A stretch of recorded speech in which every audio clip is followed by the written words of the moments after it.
Namataang nakamasid ang ilang barko ng China sa gitna ng paglalayag ng mga barko ng Pilipinas kasama ang mga kaalyadong bansa sa West Philippine Sea. Saksi si Chino Gaston.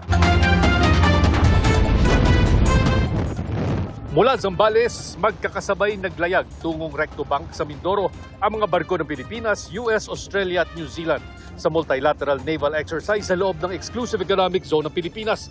Pinangunahan ng BRP Jose Rizal, ang frigate ng Philippine Navy, ang pagsasanay kung saan kalahok din ang USS Fitzgerald ng Amerika, HMAS Ballarat ng Australia at ang fuel tanker na HMNZS Otiroa ng New Zealand. Ito na ang pang-12 na multilateral maritime cooperative activity ng Pilipinas at mga kaalyadong bansa at pang-7 joint sail sa West Philippine Sea ngayong taon. Sa 2 araw na naval exercise, 5 warship ng China ang namataang nagmamasid. Kasama sa mga ginawang pagsasanay sa multilateral exercises dito sa West Philippine Sea, ang tinatawag na replenishment at sea operations kung saan itong fuel tanker ng bansang New Zealand ang malapitang dumikit dito sa frigate ng Pilipinas. Ito'y bilang paghahanda sa hinaharap kung saan merong operation na kailangan na lang mag-refuel dito sa dagat at hindi na kailangan umuwi pa o bumalik pa ng kalupaan ang mga barko na magkakaalyadong bansa para tumagal ang pagpapatrolya dito sa West Philippine Sea. May simulation din kung paano mag-refuel ang AWS-159 anti-submarine helicopter ng Philippine Navy na habang nasa ere. Habang ginagawa ang replenishment at sea, walang tigil ang paglipad ng helicopter ng Australia.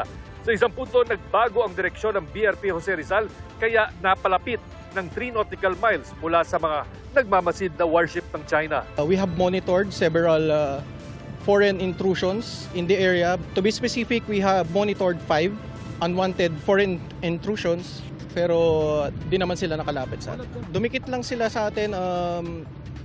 Di naman siya talagang nakalapit. Pinaka-nearest nila is 3 to 5 nautical miles sa atin. Nagsagawa din ng personnel exchange ang mga barko gamit ang mga rubber boat at palitan ng supply gamit ang lubid sa pagitan ng 2 barko. Isa sa mga sumampa ng BRP Jose Rizal, ang Australianong naval officer na may dugong Pinoy. It's been a very good experience to work with the Filipino Naval Forces. Tuwing gabi may mga namataang drone na nagmamasid sa mga barko ng magkakaalyadong bansa.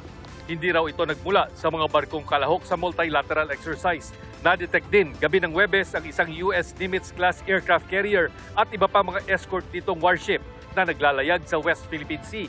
Nagtapos ang 2 araw na naval exercise sa pass and review na nagsilbing pamamaalam na rin ng mga kalahok na warship.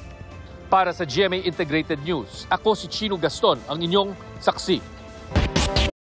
Mga kapuso, maging una sa saksi. Mag-subscribe sa GMA Integrated News sa YouTube para sa iba't ibang balita.